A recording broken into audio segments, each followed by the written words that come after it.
We spend more money per pupil than any other country by far, and yet we're at the bottom of the list. Out of 40, we're ranked about number 40. And I'm going to close the Department of Education and move education back to the states. And we're going to do it fast. Maybe I'll have you do that. Former President Trump was on Fox and Friends recently, where Rule 45 revealed his plans for the future of education in America. Anything to do with school choice, also. Okay. But also, separate from school choice, we're going to take the Department of Education, close it. I'm going to close it. We'll have one person, could be you if you decide to retire.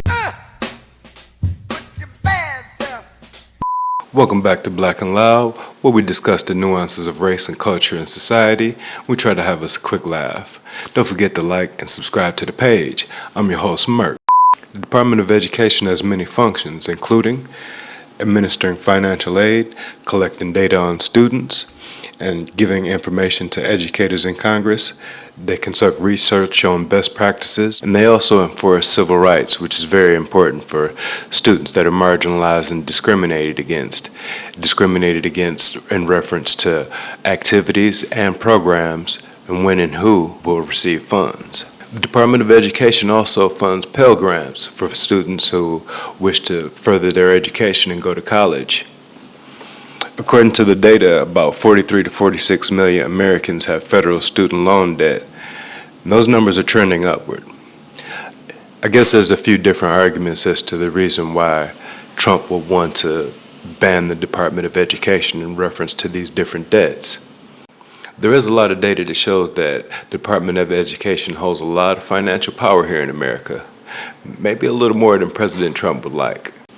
Given that this is a highly capitalistic society, especially here in America, you have to wonder how many of these people are actually working in that field of study that they went into significant amount of debt for.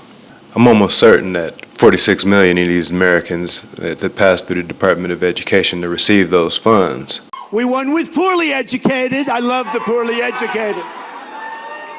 We're the smartest people. We're the most loyal people. This move that President Trump is after will put more power in the hands of the private school sector. A couple of problems with that. Not everybody can afford private school, and generally private schools don't just let everybody in. The average yearly tuition for private school K through 12, the average is about $12,350 per year. For private high schools, the average tuition is $16,000, and for private elementaries, the price is about $7,630. I'm sure there's a lot of reasons that you would want to send your kids to private school, given that the test scores are higher and maybe the curriculum's a little bit more in depth.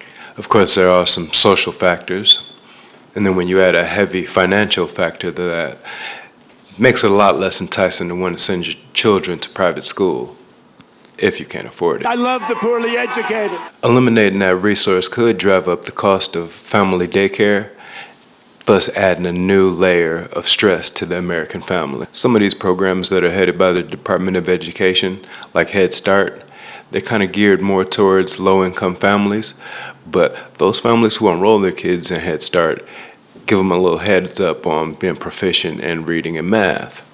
Look like it's around 830,000 children that are living around that margin currently. What bothers me about that?